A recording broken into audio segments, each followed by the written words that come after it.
अच्छा, तो ये कारण है इसकी वजह से भारत में लोग बहुत तेजी से नेटवर्क मार्केटिंग को ज्वाइन कर रहे हैं। मुझे तो आज पता चला। अब तो 100% लग रहा है कि कुछ करना ही पड़ेगा।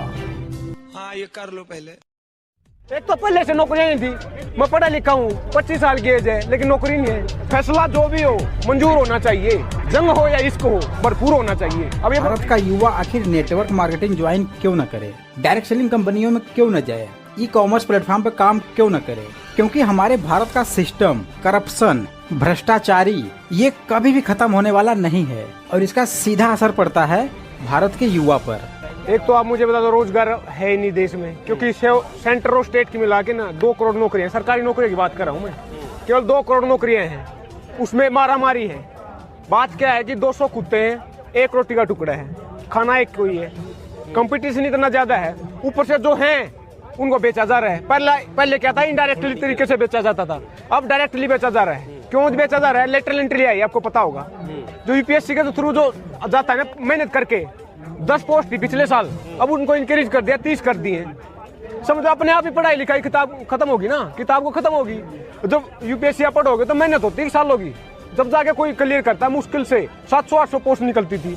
अब उनको लेटरल बैकडोर है ना, वो जो सरकारों के पिट्ठू होते हैं ना, किचन की नियर एंड डियर्स होते हैं, उनको सेलेक्ट करेंगे। वो ट्रांसपेरेंसी नाम के कोई चीज होती नहीं, सबको पता है। पहले क्या सेटिंग करके होता था, रुपए दे के बेच के नौकरियों को, अब ऐसे कर रहे हैं। दूसरी बात, आप एसएससी की बात कर लो, एसएससी का आंदोलन हुआ था 2-3 साल पहले, आपको सबको पता है। सीजीएल जो एसएससी कंडक्ट कराने का एग्जाम होता है, अच्छी नौकरी होती है, 2018 में पेपर हुआ, आज तक रिजल्ट नहीं आया है।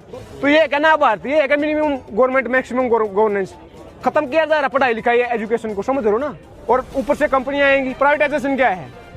अब जैसे लॉकडाउन हुआ, 8 करोड़ माइग्रेंट लेबर अपने घर गए, इन पूंजीपतियों घर फैक्ट्रियों में काम करते थे।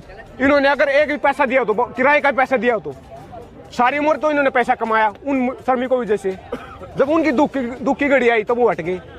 यही तो विकास है। मैं वही बोल रहा हूँ, 200 में से 200 नंबर लो आप, तब भी सिलेक्शन नहीं हो रहा। ये कहाँ रह रहे हैं हम? कौन सा विकास है ये? दूसरी बात, प्राइवेटाइजेशन बोल रहा हूँ मैं, जो पीएसयू होते हैं ना उनको बेचा जा रहा है, तो नौकरी तो प्राइवेट हाथों में चलेगी। क्योंकि पीएसयू क्या है, कॉर्पोरेट घराने उद्योगपति वो खरीदेंगे उनको, कंपनियों को, तो अपनी मर्जी से वो सरकारी इतनी सैलरी देंगे क्या? 10-10 हजार रुपये सैलरी दी जा रही है। तो ये विकास खत्म होने जा रहा है देश। नया बजट आया, उसमें बोला कि 2 तो बैंक बेचे जाएंगे, एक बीमा क्षेत्र की कंपनी बेची जाएगी। एफडीआई जो 49% होता था ना बीमा क्षेत्र में, 74% कर दिया है, इंक्रीज कर दिया है। तो ये बेचना ही तो क्या है? पहले क्या होता था, बजट आता था, ये होता था क्या सस्ता हुआ क्या महंगा हुआ। अब क्या हो रहा है, क्या बचा क्या बिका? बेचने जा रहे हैं भाई। 2.25 लाख करोड़ का टारगेट रखा है डिस इन्वेस्टमेंट का।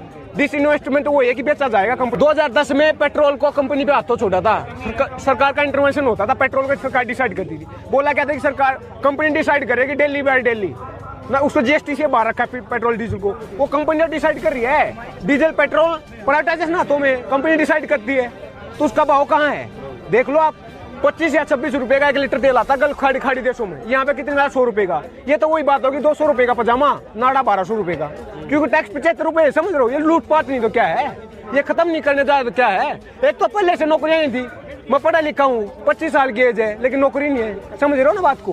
तो एक तो पहले नौकरियां थी, उनको खत्म किया जा रहा है। बोला ना बैकडोर से लेके आएंगे, लेटरल एंट्री बेचा भी जा रहा है, सबको पता है। ऊपर से प्राइवेटाइजेशन कर रहे हैं, अपने आप ही खत्म होगी पढ़ाई लिखाई किताब। और जो डिसेंट यूज करेगा, जो पढ़ा लिखा होगा, उसको जेल में डाल देंगे, समझ रहे हो ना। फैसला जो भी हो मंजूर होना चाहिए, जंग हो या इश्क हो, भरपूर होना चाहिए। अब ये भरपूर लड़ाई होगी। प्यार भी करना चाहते हैं, जानते हैं हम, लेकिन जंग भी करना जानते हैं। जो अपने घर से ये सोच कर निकलता है कि मैं शहर जा रहा हूँ, पूरे मेहनत से पढ़ाई करूंगा और किसी अच्छे खासे सेक्टर में गवर्नमेंट जॉब करूंगा या फिर प्राइवेट ही जॉब करूंगा, लेकिन वो अच्छा खासा होगा। लेकिन जब वही युवा बाहर से घर लौटता है तो उसके अंदर एक निराशापन होता है, एक होपलेस होता है, वो डिप्रेशन में होता है। अब इसका जिम्मेदार कौन है?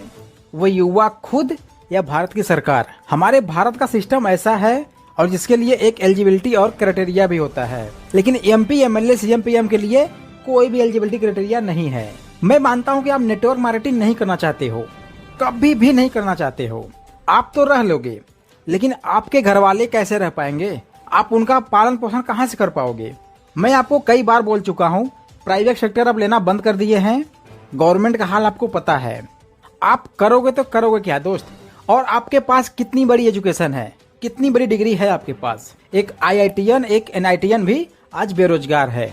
अब इससे बड़ी डिग्री क्या हो सकती है। MTech, BTech, PhD, MPhil, इन सबसे बड़ी डिग्री क्या हो सकती है। लेकिन अगर आपकी डिग्री इससे कम है, कोई भी दाल गलने वाला नहीं है, क्योंकि आपके ऊपर जो है वो जाके पूरा कर लेंगे। लेकिन आज समस्या ये है कि वो भी बेरोजगार हैं और बस इसीलिए जरूरी है कुछ बड़ा करना, कुछ अलग करना। क्या फर्क पड़ता है अगर गवर्नमेंट जॉब नहीं मिलेगा तो, पैसे कमाने दैट्स इट। बट हाँ, अच्छा काम करेंगे, लीगल और सही तरीके से। कोई भी काम इनलीगल नहीं होगा, देश के खिलाफ नहीं होगा, किसी के विरोध में नहीं होगा और किसी के साथ नहीं होगा। जो भी होगा एथिकल होगा, सही होगा, जैसे कि और बाकी लोग करके आगे निकल रहे हैं, अपने लाइफ को, कैरियर को, अपने फ्यूचर को सबसे अच्छा मोमेंटम दे रहे हैं। उम्मीद करता हूँ दोस्तों कि आपको ये वीडियो बहुत अच्छा लगा होगा, बहुत कुछ चीजें सीखने को मिली होंगी। वीडियो अच्छा लगा हो अपने टीम के साथ, रिलेटिव के साथ, फ्रेंड के साथ, प्रोस्पेक्ट के साथ जरूर शेयर करें।